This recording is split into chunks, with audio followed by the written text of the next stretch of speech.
আসসালামু আলাইকুম। আর এক সম্পূর্ণ সপ্তাহ পরে ভিডিওটা দেখে বাংলাদেশে বাল দিবস।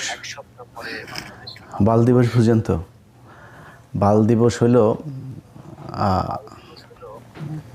এই 16ই ডিসেম্বরে, 16ই ডিসেম্বর আছে না, 16ই ডিসেম্বর বাল দিবস। এটার এদিক ওদিক যেটা বলবি, আমার বউয়ের জুতা নিয়ে আসছে আজকে, এই না, এটা দিয়ে হাগু লাগায় এটা দিয়ে মুখের মধ্যে মারা হবে। 16ই ডিসেম্বরের যে বিজয় দিবস বলবি ওইটারে। অনুষ্ঠানের ভিডিও পুরাটা দেখা তারপরে শেষ করতে হবে। একটু শুই না পাশার মধ্যে গরম তাপ লাগা তারপরে জাম করে উঠা গেলে হবে না। শেষ পর্যন্ত উঠা তারপরে বলে যাইতে হবে যে ইলিয়াস ভাই কি আসলে ঠিক বললো নাকি ব্যাঠিক বললো। যদি ব্যাঠিক বলি আমার জুতা দিয়ে পেটায়েন, কোনো সমস্যা, আপনাদের সবার জুতা নিয়ে আমার গালে আমি নিব, কোনো সমস্যা নেই। শেষ করে যাইতে হবে, এটা অনুরোধ থাকলো। খুব গুরুত্বপূর্ণ প্রতিটা কথার, মানে এমনিতেও তো মানে দাম আছে। যেমন এই যে কথা বলছি না, 10 মিনিটের কথা অনেক টাকা দেয় কিন্তু ইউটিউব আমাকে। অনেক গুরুত্বপূর্ণ কথা, এমনিতেও দাম এই আছে, কথাগুলো অনেক কথাগুলো অনেক গুরুত্বপূর্ণ কথা। দামি কথা, এটা শোনা যাইতে হবে। বেশিক্ষণ লম্বা করব না আজকের ভিডিও। সম্পূর্ণ অবশ্যই শুনবেন। মুক্তিযুদ্ধ নিয়ে কিছুই বলা যাবে না, বিশাল আকারে মুক্তিযুদ্ধ নিয়ে একদম আলাপই করা যাবে না। মুক্তিযোদ্ধা, আমরা মুক্তিযোদ্ধা বলে বলে ফিনা উঠাই ফেলাই, ফিনা উঠে যায় আমাদের মুখে। মুক্তিযোদ্ধা মুক্তিযোদ্ধা মুক্তিযোদ্ধা। হাসিনা যে 17 বছর যে মুক্তিযোদ্ধার ভাতা, মুক্তিযোদ্ধা নিয়ে যে কাহিনী করলো, সত্যিকার মুক্তিযোদ্ধা কারা? এই সাংবাদিক ইলিয়াস, তিনি সবকিছু প্রকাশ করতেছেন। কারা মুক্তিযুদ্ধ মুক্তিযুদ্ধ করেছে? কারা? আপনার অঞ্চলে কারা মুক্তিযুদ্ধ করেছে? তাদের কাছে শোনেন, কারা কারা এই মুক্তিযুদ্ধ করেছে, কারা তাদের সাথে ছিল, এবং যে 3 লক্ষ মা বোনের ইজ্জত হরণ করেছে, কারা করেছে। এবং যে সমস্ত মানুষেরা যারা মুক্তিযুদ্ধ করেছে তাদের কাছে যাওয়ার পরে তাদেরকে শোনা হোক, এবং তাদেরকে শোনা হচ্ছে যে আপনাদের সাথে কারা ছিল, আপনি কেমন ধরনের যুদ্ধ করেছেন, কেউ বলতে পারে না। যারা মুক্তিযোদ্ধা হাসিনা, শেখ হাসিনা যে সমস্ত মানুষদের মুক্তিযোদ্ধা সার্টিফিকেট দিয়েছেন, সে সমস্ত মানুষ তারা কিছু বলতে পারে না। সত্যকার মুক্তিযোদ্ধা যারা, তাদেরকে তাড়িয়ে দিয়েছে। আর যারা সত্যকার রাজাকার, তারা হচ্ছে হাসিনার সাথে মুক্তিযোদ্ধা নাটক করে এতদিন পর্যন্ত তারা বেঁচে আছে। শুনুন, 16ই ডিসেম্বর কি দিবস এবং মুক্তিযোদ্ধা সম্পর্কে সুন্দর বিস্তারিত সাংবাদিক ইলিয়াস তিনি সুন্দরভাবে বক্তব্য দিচ্ছেন। আসেন তাহলে মূল ভিডিওতে প্রবেশ করি এবং দেখে আসি। এটা কোরআন নাকি যে এটার কোনো পরিবর্তন নাই, কোনো কিছু নাই, কোনো আলোচনা করা যাবে না? মুক্তিযুদ্ধের সময় এখন পর্যন্ত যারা মুক্তিযোদ্ধা আছে, আমাদেরকে যারা মুক্তিযোদ্ধা বলে, যারা যুদ্ধ করে দেশ স্বাধীন করেছে, এই মুক্তিযুদ্ধ মন্ত্রী ছিল এই যে মুজাম্মেল, নিকোলের বয়ফ্রেন্ড। 5 তারিখের আগের দিন পর্যন্ত নিকোলের মতো এরকম অনেক নারীদের খেয়ে গিয়েছে। তার মানে শরীরের শক্তি টক্তি ভালোই আছে। তো এরকম মুক্তিযোদ্ধা সারা দেশে আছে না? 20,000 টাকা করে ভাতা নিচ্ছে। এদেরকে ডাক দিয়ে আপনি জিজ্ঞেস করতে পারতেন না যে ভাই আসলে কতজন মুক্তিযোদ্ধা ছিল, কে কে রাজাকার ছিল, কার কার মারে পাকিস্তানিরা নিয়ে লাগাইলো? এগুলো করা যাইতো, তো খোঁজ নেওয়া যাইতো না? করেন নাই। কারণ কি? এটা বিশাল একটা গ্যাপ এই জায়গায় আছে। এই ভ্যাকুয়াম কেউ পূরণ করিতে চায় না। কারণ কি, এইটা করলেই এই যে ব্যবসা, এই ব্যবসা সব শেষ। এই ব্যবসা তো কেউ বন্ধ করতে হবে না। এই যে এখন দেখেন না, আওয়ামী লীগ চলে গিয়েছে, এখন বিএনপি এসেছে, এসে তারপরে সেই ব্যবসা আবার শুরু করেছে। সব শেষ। তারেক রহমানের একটা বক্তব্য শুনলাম। তারেক রহমান ভাই, আপনি সবশেষ যে বক্তব্য দিয়েছেন, আপনার বক্তব্য কিন্তু আমরা এই 71-এর মুক্তিযুদ্ধ নিয়ে গত 6 বছরে 7 বছরে আপনার অনেক বক্তব্য আমরা শুনেছি। আপনি কিন্তু একদম মানে পড়াশোনা যে প্রচুর করেছেন ইতিহাস নিয়ে, সেটা বোঝা গিয়েছে। আপনি বই ধরে ধরে তারপরে এই আলোচনাগুলো করতেন, সেই বক্তব্য শুনেছি। আজকের এই 2 দিন আগের যে বক্তব্য আপনি ইতিহাস নিয়ে দিয়েছেন, সেই ইতিহাসের বক্তব্য আর আপনি এতদিন যে বক্তব্য বলেছেন সেটা মিলছে না একসাথে। যদি আওয়ামী লীগের বয়ান যদি আপনি ইতিহাস মনে করেন, তাহলে আওয়ামী লীগের বয়ান অনুযায়ী আপনার আব্বা কিন্তু একজন রাজাকার। এটা কিন্তু মাথায় রেখে তারপরে ইতিহাস নিয়ে আলোচনা করতে হবে খুব সাবধানে। আর যদি মনে করেন না আসলে ইতিহাস নিয়ে কথা বলতে চাই, ইতিহাস যেটা সত্য সেটাই জানাইতে চাই, তাহলে অনুরোধ থাকবে আল্লাহর হস্তে আপনাদের নির্বাচনী ইশতেহারে যেন এবার থাকে কতজন মানুষ মারা গিয়েছে, কতজন মানুষ ধর্ষিত হয়েছে, কতজন মানুষ আসলে মুক্তিযোদ্ধা ছিল, কতজন রাজাকার ছিল, এটা আমরা দিব, এটা জরিপ করবো। আর বেশি দিন সময় নাই, কিন্তু জেনুইন অরিজিনাল মুক্তিযোদ্ধা, এই মুজাম্মেলদের মতো ভুয়া মুক্তিযোদ্ধা না, অরিজিনাল মুক্তিযোদ্ধা তারা কিন্তু এখন সবার বয়সী 70-এর উপরে। আর 5 বছর পরে কিন্তু একটারও খুঁজে পাওয়া যাবে না। খুঁজে পাওয়া গেলেও তাদের বক্তব্য রেকর্ড করতে পারবেন না, কারণ সেই অবস্থা তাদের শারীরিক মানসিকভাবে থাকবে না। অতএব আপনাদের ইশতেহারে থাকতে হবে যে আমরা জানতে চাই এই প্রজন্ম, আমি আমার চাইতে ছোট বয়সের যারা মুক্তিযুদ্ধ দেখি নাই, আমরা জানতে চাই আসলে কি ঘটেছিল 71-এর বাংলাদেশে। এটা জানার অধিকার আমাদের সবার আছে। এখন যদি আওয়ামী লীগের বয়ান দিয়ে যদি চালাইতে চান, খুব খেয়াল করে তারপরে সামনে পা ফেলতে হবে। কিন্তু ধরেন এই পৃথিবীর ভেতরে ধরেন একটা দেশ বলেন, এক্সেপ্ট এই আপনার মিডল ইস্ট, যেসব আর চীনের মতো যেসব দেশে রাজতন্ত্র, একনায়কতন্ত্র, কমিউনিস্ট, এই টাইপের দেশটাই যেগুলি আছে, এর বাইরে যেখানে গণতন্ত্রের প্র্যাকটিস আছে, পৃথিবীর এমন কোনো দেশ দেখাইতে পারবেন না যেই দেশে অ্যাট এ টাইমে প্যারালালি 3টা পলিটিক্যাল দল এক্সিস্ট করে। 2টা, সবখানে 2টা। আপনি আমেরিকা বলেন, লন্ডন বলেন, যত মানে বড় বড় আপনার দেশ যা আছে, সেটা এই ইন্ডিয়া বলেন আর বাংলাদেশ বলেন, কখনোই কিন্তু 3 দল একসাথে সমান শক্তিশালী 3টা বিরোধী দল পৃথিবীর কোথাও নেই। যেখানেই যাবেন আপনি 2টা। এখন বাংলাদেশে 2টা শক্তিশালী রাজনৈতিক দল আছে, একটা বিএনপি, একটা জামাত। আমার মনে হয় এখনো বিএনপি সবচাইতে বড় দল, 2 নম্বরে যদি জামাত ধরেন, কিন্তু খুব শক্তিশালী। কিন্তু এটা খালি মানে মুখের কথা না, এটা বিএনপিও হারে হারে টের পাচ্ছে যে জামাত যে ভেতরে ভেতরে যে কি পরিমাণে ভোট তাদের বেড়েছে। এখন 3 নাম্বার আরেকটা দল এরকম বড় বৃহৎ আকারে আসবে, সেই সুযোগ নাই। যদি আসে সেটা বিএনপি আসবে।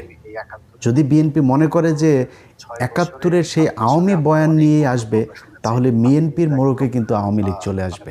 নামে মনে হবে, সবারকে দেখে মনে হবে এই তো বাংলাদেশ জাতীয়তাবাদী দল, কিন্তু এই দলে জাতীয়তাবাদের কেউ থাকবে না। এখানে সবই সেই আওয়ামী লীগের মতোই, সেই লোকজনের কথা, সেই সব কিছু তাদের মতোই মনে হবে। আর সেটা যদি তারেক রহমানের বক্তব্যটাও যদি সেরকম হয়, তাহলে তার কিছু বলার নাই।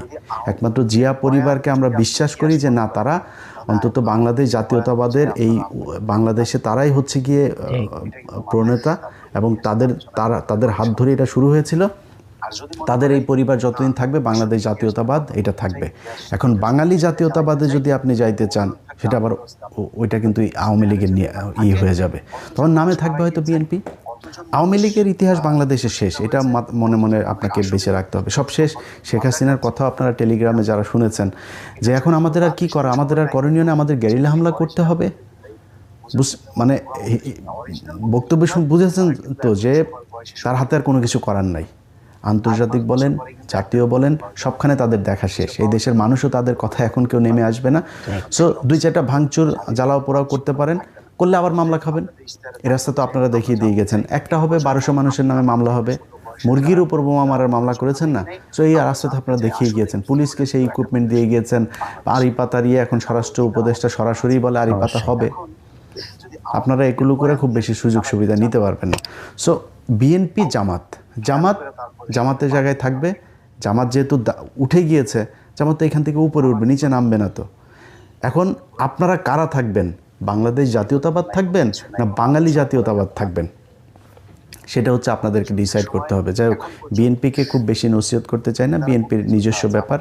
বিএনপিকে নিয়ে কথা বললে আবার বিএনপি আবার আমাদের জামাত বানায় দিবে, যেখানে ভাই আপনাদেরকে অবমূল্যায়ন করে ছোট করে কথা বলার মতো সুযোগ নেই। অনেকে বিশাল গ্যাঞ্জাম বাঁধাইতে চাচ্ছে আমাদের আর বিএনপির মাঝখানে, আমারে দিয়ে সেটা পারবেন না। কারণ হচ্ছে কি, কারণ এই বিএনপি তো গত 15 বছরে তারা জীবন দিয়েছে, তাদের পার্টির লোক গুম হয়েছে, তারা জেলে ছিল। এই পুরো দলটারে একদম যা মনে চায় তাই বলবেন, এটা বলা আমার এত দুঃসাহস হয় না, যে কারণে খুব বেশি বুঝাইলাম না। বাট সামনের দিনগুলোতে সব সাবধানে পা চলতে হবে। মনে করেন জামাত ইসলাম ক্ষমতায় আসলো, আওয়ামী লীগ যা করেছে এই বিএনপির উপরে, জামাত ইসলাম সেটা কোনোদিনও করবে না। করলে আমরা ছেড়ে দেবো না তো, যে জামাত এসে বিএনপির গুম করবে, খুন করবে, বিএনপির একদম বিরোধী দল নিশ্চিহ্ন করে ফেলবে, জামাতটা আমরা ছেড়ে দেবো নাকি? কিন্তু যদি আওয়ামী লীগকে আবার আনেন, আম এবং ছালা দুটাই যাবে। এবার আসল আলোচনায় আসি। আজকে আমার এই বাম সাইডে আমার বউয়ের জুতা দেখাইছি না আগে, এই জুতাটার পাশাপাশি আরও একটা জিনিস আমার কাছে এনে রেখেছে, এইটাও আপনাদের একটু দেখায় তারপরে অনুষ্ঠান শেষ করব। আজকে পিনাকিদার মতো আমার এডিটর সাহেবদেরকে একটু বলবো যে একটু কাজ করতে। এটা হচ্ছে আমাদের আপনার অরক্ষিত স্বাধীনতায় পরাধীনতা, এটা মনে হয় লেখাটা উল্টা দেখাবে যেহেতু ভিডিওতে। সো এই অরক্ষিত স্বাধীনতায় পরাধীনতা এই বইটার এটা হচ্ছে এডিটর সাহেব আমার এটার ইয়েটা প্রথম পৃষ্ঠার ছবিটা আপনাকে দিয়ে পাঠিয়ে দেব, আমি একটু দেখায় দিয়েন। এটা দ্বিতীয় সংস্করণ, দ্বিতীয় প্রকাশ জুলাই 2019, প্রচ্ছদ সুব্রত সাহা, প্রকাশক শহীদুল ইসলাম, কমলকুড়ি প্রকাশনার, বাংলা বাজার, মান্নান মার্কেট, তৃতীয় তলা, ঢাকা 1100। যাই হোক, এটার এই বইয়ের আমি আপনাদেরকে যেটা পড়বো 2019 সালে কিন্তু আওয়ামী লীগের সময়ে এটার ইয়েটা হয়েছে। এটার 48 নম্বর পৃষ্ঠা আপনাদেরকে আমি 48 থেকে 49 এবং 50 নাম্বার, ছোট 2-3 মিনিটের ভেতরে আপনাদের পড়ে শেষ করে দিব। এই বইটা হচ্ছে এই মেজর জলিল, আমি কিছুক্ষণ আগে বললাম না যে 16 ডিসেম্বর বিজয় দিবস বলে জুতা দিয়ে পেটাবো, এটা কিন্তু আমি বলিনি, এটা এই মেজর জলিল বলে গিয়েছেন। কেমনে বলে গিয়েছেন উনি ওনার ভাষায় বলেছেন, আমি আমার ভাষায় বললাম আর কি। তো 48 নম্বর পৃষ্ঠার একদম শেষ 5 নাম্বার লাইন থেকে পড়া শুরু করবেন। 16 ডিসেম্বর 1971 সনে ভারতীয় সেনাপতি জেনারেল অরোরার কাছে পাকিস্তানি সেনাপতি জেনারেল নিয়াজি যে আত্মসমর্পণ করেছেন সেই ইতিহাস চিরযুগী অম্লান হয়ে থাকবে। বেতনভুক্তদের ইতিহাস লেখা হয় না, তারা ইতিহাস নয়, তারা ইতিহাসের খোরাক মাত্র। ঐতিহাসিক 16 ডিসেম্বর 1971 সন বাংলাদেশের মুক্তিযুদ্ধের আনুষ্ঠানিক অবসানের দিন। আনুষ্ঠানিক কি দিন? অবসানের দিন, বিজয় দিন না, কিন্তু শেষ করতে দেন। হানাদার পাকিস্তানি বাহিনী ভারতের পূর্ব অঞ্চলীয় কমান্ডারের অধিনায়ক লেফটেন্যান্ট কর্নেল জগজিৎ সিং অরোরার কাছে ঢাকার রেসকোর্স ময়দানে আত্মসমর্পণ করে। যে যুদ্ধ বাঙালি সশস্ত্র গণবিস্ফোরণ ও মুক্তিযুদ্ধের মধ্য দিয়ে শুরু হয় তার শেষ হয় ভারতীয় সেনাবাহিনীর অধিনায়কের কাছে হানাদার পাকিস্তানি বাহিনীর অধিনায়কের আত্মসমর্পণের মধ্য দিয়ে। হিসেব মিলছে না কেন? হিসেবের এই গরমিলের জন্য দায়ী কে বা কারা? যারা মুক্তিযুদ্ধ শুরু করেছিল, যুদ্ধ শেষে পরাজিত শত্রুপক্ষ মুক্তিযোদ্ধাদের কাছে আত্মসমর্পণ করলো না কেন? পাকিস্তান এবং ভারতের মধ্যে তো কোনো যুদ্ধ হয়নি, মুক্তিযুদ্ধ সংঘটিত হয়েছিল হানাদার পাকিস্তানি সেনাবাহিনী এবং মুক্তিকামী বাঙালি জনগণের মধ্যে। ভারতীয় সেনাবাহিনীর কাছে পাকিস্তানি সেনাবাহিনীর আত্মসমর্পণের হেতুটি দেখা দিল কেন? কোন উদ্দেশ্যে? মুক্তিযুদ্ধের সর্বাধিনায়ক কর্নেল উসমানীর কাছে পাকিস্তানের পরাজিত নিয়াজি আত্মসমর্পণ করলেন না কেন? আত্মসমর্পণের সময় কর্নেল উসমানী উপস্থিত ছিলেন না কেন? অনুপস্থিত ছিলেন কেন? আত্মসমর্পণের বেশ কয়েকদিন পর কর্নেল উসমানী ঢাকায় এলেন কেন? এ সময়কাল তিনি কোথায় ক্ষেপণ করেছেন? তিনি কি তাহলে সত্যি কলকাতায় বন্দী ছিলেন? আজও বাংলাদেশের জনমনে নানান প্রশ্নের ভিড় জমেছে। এসব প্রশ্নের উত্তর দেশবাসী আওয়ামী লীগের কাছে থেকে প্রত্যাশা করেছে, কিন্তু আওয়ামী লীগ নেতৃত্ব এবং ভারতে অবস্থানরত প্রবাসী আওয়ামী লীগ নেতৃত্ব এ সকল প্রশ্নের জবাব দেওয়ার আজ পর্যন্ত কোনো তাগিদই বোধ করেনি। তাছাড়া আত্মসমর্পণের পর 1 সপ্তাহের পরে প্রবাসী আওয়ামী লীগ সরকার বাংলাদেশে ফিরে এসে বিনা প্রশ্নে গদিতে বসেন। মুক্তিযুদ্ধের সর্বাধিনায়ক ঐতিহাসিক আত্মসমর্পণ অনুষ্ঠানে কেন অনুপস্থিত ছিলেন সে সত্যটি উদ্ঘাটন করার জন্য আজ পর্যন্ত কোনো তদন্ত কমিটি গঠন করা হলো না। অথচ মুক্তিযুদ্ধের এই অসহায় মহানায়ক কর্নেল ওসমানীর কতই না প্রশংসা। কেন এই মিছিমিছি প্রশংসা? এর অন্তরালে কি রহস্য? রহস্য তো নিশ্চয়ই রয়েছে। ভারতীয় সেনাবাহিনীর অধিনায়কের কাছে পাকিস্তানি সেনাবাহিনীর অধিনায়কের আত্মসমর্পণের মধ্য দিয়ে প্রকৃত পক্ষে 16 ডিসেম্বর, যাকে আমরা বিজয় দিবস হিসাবে অভিহিত করি, যাকে আমরা 16 ডিসেম্বর বলে অভিহিত করি, সেই দিন থেকে বাঙালির মুক্তিযুদ্ধকে সরাসরি অস্বীকার করা হয়েছে। 16 ডিসেম্বর মুক্তিযোদ্ধাদের বিজয় দিবস এর পরিবর্তে ভারতীয় সেনাবাহিনীর বিজয় দিবস হিসাবে ইতিহাসে আনুষ্ঠানিকভাবে চিহ্নিত করা হয়েছে। এই ষড়যন্ত্রের পেছনে আসলে উদ্দেশ্য হচ্ছে বাঙালির স্বাধীনতা সংগ্রামকে অস্বীকার করা এবং পাক ভারত যুদ্ধে পূর্বাঞ্চলের রণাঙ্গনে ভারতীয় সেনাবাহিনীর বিজয় ঘোষণা করা। এই বিজয়ে বাংলাদেশের মুক্তি পিপাসু জনগণ ও মুক্তিযোদ্ধারা ছিল নীরব দর্শক। আওয়ামী লীগ নেতৃত্ব ছিল বিনয়ী তাবেদার এবং কর্নেল ওসমানী ছিলেন অসহায় বন্দী। এ যেন ছিল ভারতের বাংলাদেশ এ যেন ছিল ভারতের বাংলাদেশ বিজয় এবং আওয়ামী লীগ সরকার এ নববিজিত ভারত ভূমির যোগ্য লিজ গ্রহণকারী সত্তা।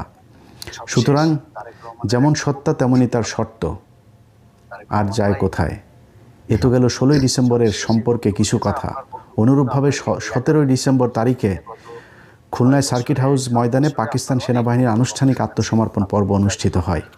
নবম সেক্টরের অধিপতি হিসাবে আমি সেখানে উপস্থিত থাকলেও ভারতীয় সেনাবাহিনীর কর্তৃপক্ষ আমাকে একরকম জোর করেই পেছনের সারিতে ফেলে দেয়। বারবার প্রচেষ্টা চালানো সত্ত্বেও আমাকে সামনে আসতেই দেওয়া হলো না। আমার প্রতিপক্ষ ভারতীয় সেনাবাহিনীর মেজর জেনারেল দালবীর সিংকে দিয়েই সেই আত্মসমর্পণের নেতৃত্ব বজায় রাখা হয়। অথচ দালবীর সিংয়ের অধীনস্থ সৈন্যরা যুদ্ধক্ষেত্রে সবসময় আমার বাহিনীর অনেক পেছনে অবস্থান করত। মুক্তিযোদ্ধাদের দীর্ঘ 9টি মাসের অসীম ত্যাগ, তিতিক্ষা আর আত্মাহুতির মধ্য দিয়ে রচিত বিজয় পর্ব এভাবেই ভারতীয় শত্রু চক্র দ্বারা লুণ্ঠিত হয়ে যায়। সংগ্রামী লড়াকু বাঙালি জাতি প্রাণপণ যুদ্ধ করেও যেন বিজয়ী হতে পারল না, পারল কেবল অপরের করুণায় বিজয় বোধ দূর করে অনুভব করতে। বিজয়ের সরাসরি স্বাদ থেকে কেবল বাঙালি জাতি বঞ্চিত হলো না, বঞ্চিত হলো প্রকৃত স্বাধীনতা থেকেই। সুতরাং সেই বঞ্চনাকারীদের কবল থেকে বঞ্চিতদের ন্যায্য পাওনা আদায় করার লক্ষ্যে আরেকটি প্রকৃত মুক্তিযুদ্ধের প্রয়োজন কি এখনো রয়ে যায়নি? এবার শুরুতেই যে জুতাটা দেখাইছি না, এই পৃষ্ঠা পড়ার পরে কে জুতা খাইতে চাস আর কে জুতা মারতে চাস এটা আমারে জানাইস। এই যে বইটা পড়লাম, অবশ্যই এই বইটা একজন সেক্টর কমান্ডার, অনেক এই ভারতীয় চক্র এরা বলে থাকে যে 16ই ডিসেম্বর বাংলাদেশের সব সেক্টর কমান্ডাররা, মেজর জিয়া, তারপরে এই আপনার কর্নেল ওসমানী যিনি সর্বাধিনায়ক ছিলেন, তারপর ওইদিকে তাজউদ্দিন ওরা থাকলেও বুঝতাম ওরা আমাদের দেশের লোক। সবাই নাকি আসতে পারেনি, অনেক দূরে দূরে ছিল। মেজর জলিল লিখে গিয়েছেন যে 17 তারিখ এই 16ই ডিসেম্বর ঢাকাতে যেটা রেসকোর্স ময়দানে হয়, 17 তারিখ খুলনা নবম এই সেক্টর, যেটা সবচাইতে বৃহৎ সেক্টর 1971 সালের, ওই সেক্টরের অধিনায়ক ছিল মেজর জলিল। তিনি ওইখানে ছিলেন। তো ওই অধিনায়ক হিসেবে ওইখানে তার নেতৃত্ব দেওয়ার কথা না, তার পেছনের সারিতে ধাক্কায় ফেলাই দিয়েছে। এটা হচ্ছে আমাদের বিজয়। মেজর জলিল লিখে দিয়ে গিয়েছেন আরেকটা বিজয় দিবস আমাদের প্রয়োজন। লিখেছে না, সব শেষ লাইনটা পড়লাম না, আবার পেছনে ঘুরে শুনেন। সেটা হচ্ছে 5ই আগস্ট। এই কারণে 5 আগস্ট আমাদের বিজয় দিবস। এখন ঘুরায়া পেঁচায়া মুক্তিযুদ্ধ নিয়ে কোনো কথা বলা যাবে না, মুক্তিযুদ্ধের ব্যাপারে কোনো কথা, মুক্তিযোদ্ধাদের নিয়ে কোনো কথা বলা যাবে না। তাইলে মেজর ডালিম কই, কর্নেল হুদা কই, মেজর কর্নেল নূর কই, কর্নেল এই ওই যে রশিদ কই, তারা কোথায়? তাদেরকে দেশে থাকতে দিস নাই কেন? যেসব মুক্তিযোদ্ধারা বাংলাদেশে যে বুকের মধ্যে যে ধনেটা লাগায় দিয়ে তারপরে ঘুরে না, শালারা সব ভুয়া মুক্তিযোদ্ধা। এই যে ভাব নিয়ে এসে এতদিনে যে আওয়ামী লীগের সামনের চেয়ারে এসে বসতো না, 20,000 টাকা করে গেলে, অরিজিনাল মুক্তিযোদ্ধা, অরিজিনাল। অবশ্যই অনেক মানুষ সেই সময় এই 5ই আগস্টের মতো এরকম অনেক মুক্তিযোদ্ধা সেই সময় যুদ্ধে নেমেছিল। আসলেই তারা এই বৈষম্যমুক্ত একটা দেশ চেয়েছিল, কিন্তু তারা এই পাকিস্তানি শাসক গোষ্ঠীর থেকে সরে এসে ভারতীয় শাসক গোষ্ঠীর ভারতের ভেতরে ঢুকতে চায় নাই। তো পাকিস্তান কি করেছে? পাকিস্তান বাংলাদেশের বৈষম্য করেছে। কতটুকু বৈষম্য করেছে? পাকিস্তান এই দেশে সংসদ ভবন বানিয়ে দিয়ে গিয়েছে, কমলাপুর রেল স্টেশন বানিয়ে দিয়ে গিয়েছে। এর আগেও আরেকদিন বলেছি, এই ঢাকা বিশ্ববিদ্যালয়ের যে ইউনিটগুলো দেখছেন না, ঢাকা বিশ্ববিদ্যালয় প্রতিষ্ঠা হয়েছে 1921 সালে। এরপর আপনি আলাদা আলাদা এখানকার বিভিন্ন বিভাগগুলো দেখেন, প্রতিটা অনুষদ আপনি দেখবেন এই 1947 থেকে 1971-এর এই মাঝখানেই। আর 71-এ বিপ্লবী জাতিরা দেশ স্বাধীন করিয়া কি বাল ফালাইলো, তারা একটা খালি ডেভেলপ করলো। সেটা কোনটা? 1974 সালে। সেটা হচ্ছে চারুকলা একাডেমি, যেখানে সব বিজ্ঞানী এখন হয় যে কিসের গোয়ার মধ্যে কিমি ঢুকায় পয়লা বৈশাখে দেখেন না একটা শোভাযাত্রা বের হয়, এইটা এই রয়ের একটা হেডকোয়ার্টার এখানে বানালো। এখান থেকে নাস্তিক পয়দা হয়। এর বাইরে এই যে খুলনা নিউজপ্রিন্ট, এই যে আদমজি, এই যে যত বাংলাদেশে কল কারখানা আছে, একটা দেখাইতে পারবেন না যেটা 1947 থেকে 1971 এর বাইরে হয়েছে। এর বাইরে কি হয়েছে? পাকিস্তানিরা যাওয়ার পরে আমাদের দেশের সব নিউজ প্রিন্ট বন্ধ, এইটা বন্ধ, ওইটা বন্ধ। এই যে এখন যেগুলি এই কেরুয়েন কোম্পানি দেখেন, সব লস, সব লস। এই যে এখন বিদেশিদেরকে দিতে চায় না বন্দর, বিদেশিদেরকে দিতে চায় না আপনার এই বিমানবন্দর, দিতে চায় না কেন? লুটপাট করে সব জায়গায় লোকসান, রেলওয়ে লোকসান, বাস লোকসান, বিআরটিসি লোকসান, বিআরটিএ লোকসান, সব জায়গায় লোকসান। একটা কোনো মিল ফ্যাক্টরি করতে পারে নাই। তো পাকিস্তান বৈষম্য করে এই দেশে সব প্রতিষ্ঠা করে গিয়েছিল, আর ইন্ডিয়া আমাদেরকে স্বাধীন করে দিয়ে সব মিল কল কারখানা এই বইটাতে এর পরের আরেকটা আছে, টোটাল 7টা না 8টা যেন আছে। এই 8টার মধ্যে একটা যে ভারতীয় বাহিনীর লুণ্ঠনের যে চিত্র, সেটা মেজর জলিল লিখে দিয়ে গেছেন। কিভাবে তারা এই দেশের মিল কল কারখানার হসপিটাল থেকে শুরু করে সরকারি বিভিন্ন জিনিসপত্র সব চুরি করে নিয়ে গেছে এই ভারত। তাদেরকে আমরা এখন, তারা হচ্ছে আমাদের বন্ধু, তারা আমাদের দেশ স্বাধীন করে দিয়ে গেছে। এবারটা 16ই ডিসেম্বর সব ভারতীয় লোক, একটা বাংলাদেশের লোক রাখতে পারিস নাই তুই? এই যে ছবি আপনারা দেখেন 16ই ডিসেম্বরের, একজন বাংলাদেশের মানুষকে সেখানে থাকতে দেওয়া হয়নি। ভারত পাকিস্তান যুদ্ধে 16ই ডিসেম্বর ভারত বিজয়ী হয়েছে, 5 আগস্ট বাংলাদেশ বিজয়ী হয়েছে। এই কারণে 5 আগস্ট আমাদের বিজয় দিবস। এই 71 বেচা যারা খাইতে চাবে, গালের মধ্যে জুতা দিয়া পেটায়া, হাগু লাগায় জুতা দিয়া পেটানো হবে।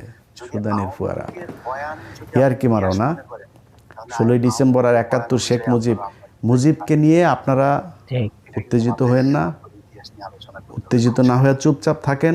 এই যে শাহরিয়ার ভাই দেখেছেন না, পদে আগুন লাগিয়ে দিয়েছে। এদের পদে আগুন, এই চাপাবাজি করার দরকার নেই ভাই। বই দেখায় মুক্তিযোদ্ধারা যে বই লিখে দিয়ে গিয়েছে, তাজউদ্দিনের মেয়ের বই যদি পড়েন, আওয়ামী লীগের লোকের 90% ইমান চলে যাবে। খালি তাজউদ্দিনের মেয়ের এই তাজউদ্দিন আহমেদ নেতা ও পিতা বইটা পড়বেন, 99% ইমান ওই দিনই শেষ হয়ে যাবে। আওয়ামী লীগের প্রতি, ওদের তো এটা ধর্ম, ওই ধর্মের যারা বাসিন্দা আছেন সব ইমান শেষ হয়ে যাবে। বই দেখায় পৃষ্ঠা নাম্বার বলে কালকে বই বের করছি সব, ওখানে কোন মার্ক করে রাখছে, যে মার্ক করা দেখছেন না বইয়ে, মার্ক করে রাখছে। কিন্তু এগুলি যখন যেখানে মনে করেছে যে এটা ভবিষ্যতে কাজে লাগবে, তো ওইটা এই কারণে মার্ক করে রেখেছে। এগুলো সব এক এক করে আপনাদের সব দেখানো হবে। মুক্তিযোদ্ধা নিয়ে কত জাউরামি হয়েছে এই দেশে, এই জাউরামি থেকে এই জাতিকে বের হইতে হবে। এই বালের মুক্তিযুদ্ধ বেচাই এই জাতির আর খাইতে দেওয়া যাবে না। এবং এই দেশের মানুষ ওই মুডেও নাই। ওরা সারাদিন চিল্লাপাল্লা করুক ফেসবুকে, ওদের গ্রুপে মোটামুটি মানে জায়েদ খান আগে ছিল না, ওই যে চলচ্চিত্রের এক জোকার, আমাদের এইখানে এখনকার এক এই জোকার, ওই যে আমতারেক টারেক, তারপর ওই যে বিরানি আলম টালম, এইসব জোকার কিছু। ওদের খালি এখন হিরো আলম ছাড়া মোটামুটি সবাইকে ওরা ওদের দলে নিয়েছে।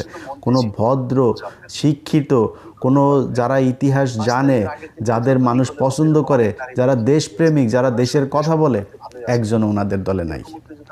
ওনাদের দলে এখন সব এই চোর ভাট যেগুলি আছে।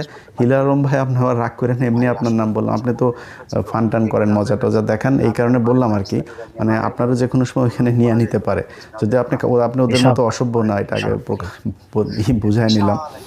যাই হোক ভাই, এই মুক্তিযুদ্ধের ইতিহাস নিয়ে ওরা যেভাবে কথাবার্তা বলে, কিচ্ছু বলা যাবে না। যদি সেটা হয় তাহলে মেজর ডালিমকে দেশে ফিরে আনতে হবে মাপ চায়। নূর ভাই আছে, ওনাকে দেশে নিয়ে যাইতে হবে। এখানে রাশেদ ভাই আছে, রাশেদ ভাইরে মাপ চায় দেশে নিয়ে যাইতে হবে। তো এগুলির করা লাগবে। রাশেদ ভাই আমি জানি না, রাশেদ ভাই অনেক দিন ধরে উনি আমার ফোন টোন, ওনার সাথে কথা হয় না, অসুস্থ কিনা জানি না। যাই হোক, রাশেদ ভাই ভালো থাকেন। প্রিয় ডালিম ভাই, আপনাদের ইনশাল্লাহ যদি নাকি আল্লাহ কোনোদিন সুযোগ দেন, আপনারা এই জাতির অরিজিনাল মুক্তিযোদ্ধা, যেটা বললাম যে যারা এতদিন ধরে এই যে বুকে এগুলি লাগে করতে, এগুলি সব ভুয়া মুক্তিযুদ্ধ। এই শালারা একটাও মুক্তিযুদ্ধ করে নাই। যারা মুক্তিযোদ্ধা তাদের মাথা মানে পাগলের মতো আচরণ করেছে 16ই ডিসেম্বরের পর থেকে, যে এই আমরা কি স্বাধীন করলাম, এটা তো স্বাধীন হয় নাই। 15ই আগস্ট এই মুজিবের গোষ্ঠী শুদ্ধ বিচিতে চাইপা তারপর ওরা একটু শান্তি পেয়েছিল। সেটারও আবার জিয়াউর রহমান আবার পদ মেরে দিয়েছেন। জিয়াউর রহমান এই লোকগুলিরে থাকতে দেন নাই। জিয়াউর রহমান যদি ওই দিন এই লোকগুলিরে থাকতে দিত, তাইলে কিন্তু জিয়াউর রহমানকেও মরতে হয় না, এই দেশও আবার ভারতের ইয়েতে যায় না। অতএব জিয়াউর রহমান একজনকে এনেছিলেন, সেটা হচ্ছে শেখ হাসিনা। এনে নিজে জীবন দিয়েছিলেন। এখনকার বিএনপির তারেক রহমান সাহেব যদি ভালোবেসে আবার শেখ হাসিনা বা আওয়ামী লীগের জয় পুতুল এদেরকে আনতে চান, আপনার অবস্থাও কিন্তু আপনার বাপের মতোই হবে। অতএব খুব হিসাব করে লস কতটুকু করবেন। হ্যাঁ, আপনি এবার হয়তো ক্ষমতায় না আসতে পারেন, পরের বার আসবেন, দল গুছান, ভালো করেন, ভালো। আপনি জামাত ইসলামের তো ভুল আছে, দোষ আছে, সমস্যা আছে, সেগুলি তুলে ধরেন। আপনার পরের বার আসবেন, মেরে ফেলবে না, মাজা কোমর ভাঙবে না, দেশ থেকে বের করে দিবে না, পয়জন দিয়ে জেলখানায় নিয়ে আপনার মায়ের মতো মারবে না, দেশে থাকতে পারবেন, একটা সহনশীল পরিবেশ থাকবে।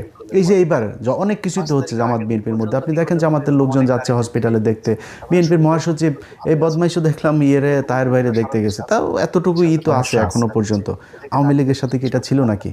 আরে ভাই, আপনি বিরোধী দল, একটা রাষ্ট্র, জমি নিয়ে, 1 কাঠা জমি নিয়ে মারামারি করে মানুষ মারা যায়। একটা রাষ্ট্রের ক্ষমতার এটা নিয়ে 2, 4, 5 হাজার মানুষও মারা যাইতে পারে, কিন্তু আপনার সাথে একদম মানে বিচ্ছিন্ন হয়ে যাবে। ওরা আরেক দেশ আইনা তারপরে এই দেশ দখল করায় ওদেরকে শায়েস্তা করতে হবে, গুম করতে হবে, জঙ্গি নাটক সাজাইতে হবে। এগুলি এই দেশে চলতে দেওয়া যাবে না। আর তারা যতই উত্তেজিত হয়ে যাচ্ছেন, এত উত্তেজনার কিছু নাই। শাহরিয়ার ভাই একানা, শাহরিয়ার ভাইয়ের সাথে এই দেশের প্রতিটা মানুষ আছে।